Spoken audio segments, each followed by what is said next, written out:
গত ৭২ ঘন্টায় বিশ্ব রাজনীতির সবচেয়ে আলোচিত নাম বেনিয়ামিন নেতানিয়াহু।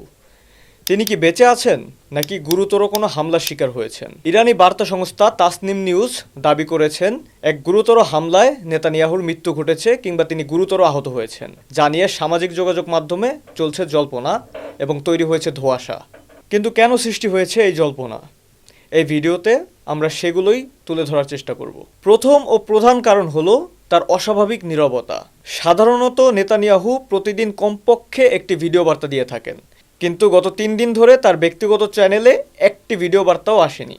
এমনকি গত ৪ দিন ধরে একটি নতুন ছবিও সামনে আসেনি। ইসরায়েলি সরকার তার নামে কিছু বক্তব্য প্রচার করলেও সে বক্তব্যগুলো ছিল কেবল লিখিত, অর্থাৎ তিনি সশরীরে ক্যামেরার সামনে কোনো ভিডিও বার্তা দেননি। এখন জনমনে প্রশ্ন উঠতেই পারে, যেহেতু তিনি কোনো ভিডিও বা অডিও বার্তা দিচ্ছেন না, তাহলে এই লিখিত বক্তব্যগুলো কি আসলেই তার, নাকি শুধুমাত্র জনমনের আতঙ্ক রুখতে এটি একটি কৌশল?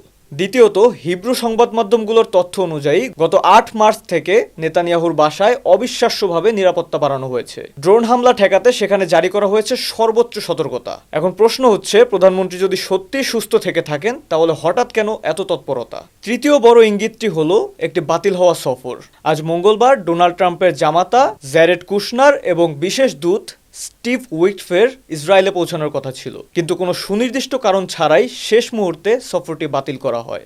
কূটনৈতিক মহলে আলোচনা উঠেছে, ইসরায়েলের ভিতরে কি এমন ঘটেছে যার কারণে শেষ মুহূর্তে এসে কোনো সুনির্দিষ্ট কারণ ছাড়াই এত হাই প্রোফাইল এবং গুরুত্বপূর্ণ একটি সফর স্থগিত করা হলো।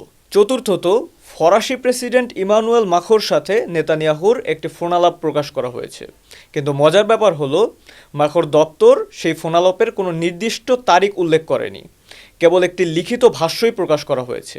এখন প্রশ্ন করা যেতেই পারে, এটি কি পুরনো কোনো আলাপকে বর্তমানের বলে চালানোর কোনো প্রচেষ্টা কিনা? আন্তর্জাতিক মিডিয়াগুলো এখনও এই খবরের শতভাগ সত্যতা নিশ্চিত করতে পারেনি, তবে সিএনএন এবং আল জাজিরার মতো বড় গণমাধ্যমগুলো ইসরায়েলি প্রশাসনের এমন রহস্যময় নীরবতাকে নিবিড়ভাবে পর্যবেক্ষণ করছে।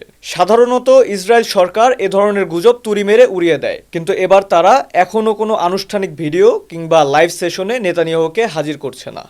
নেতানিয়াহুর এই রহস্যময় অন্তর্ধান কি কোনো বড় ঝড়ের পূর্বাভাস, নাকি শুধুই নিরাপত্তাজনিত কৌশল? সত্য যাই হোক, মধ্যপ্রাচ্যের এই অস্থিতিশীল সময়ে ইসরায়েলি প্রধানমন্ত্রীর নিরুদ্দেশ থাকাটা কোনো স্বাভাবিক ঘটনা না।